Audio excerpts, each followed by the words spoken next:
I mean, so how did the Main Event Mafia come around? Who came up with it, and what are your memories of it? You know what? Kevin Nash came up with the idea, and it was brilliant.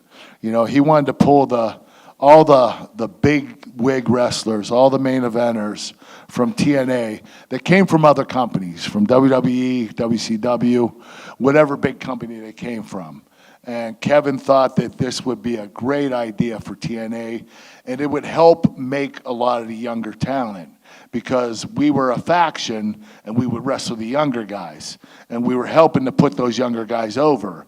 And it was a great idea and a great concept. Kevin came up with it, and I thought it was awesome. And the crazy thing is, you know, usually wrestlers are political. Kevin was like, hey, Kurt Angle, you're the workhorse of the company, so you're going to be the Godfather. And I'm like, he didn't just say that, because he would have wanted to be the Godfather. I mean, who wouldn't want to be the Godfather, the head of the faction? And Kevin said Kurt Angle has to be the head of the faction because he's the workhorse in the company. And I thought that was a really cool compliment for him to do that.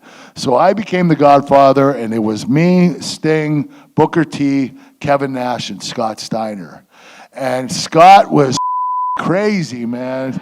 Some of the promos he did, I don't know if you heard the percentage chance of him beating Samoa Joe or Samoa Joe beating him, but classic, man. I mean, he was so damn funny. He wasn't even trying to be funny. He was just funny in general. And, you know, the guy was just entertaining. I absolutely love Scott Steiner. What was Scott Steiner like? I mean, I spent a week with Scott Steiner once, and but I told this to Kurt the other day. We were in Glasgow, and Scott Steiner decided to. It's like 10 in the morning, and he had like a plastic bottle, and he just all of a sudden pulled out a tin of tuna, and then he was like, walked into the kitchen of the hotel, cut the bottle in half, put the tuna in it, then got mayonnaise out, squirted it into the bottle, was stirring it, and then walked over to the receptionist and put the mayonnaise down and went, "That's a gift for you." And left. So that was my experience with him in 2016. What was he like to work with? Oh, Scott. You know, Scott was intense. I mean, you know, he was a former amateur wrestler just like me. He was All-American from Michigan University. And I really looked up to Scott because he came from the same background I did. And I enjoyed his career. I thought he was incredible. Him and his brother, Rick. And they made names for themselves. And as an amateur wrestler, we took pride in the Steiner boys because we knew they were one of ours.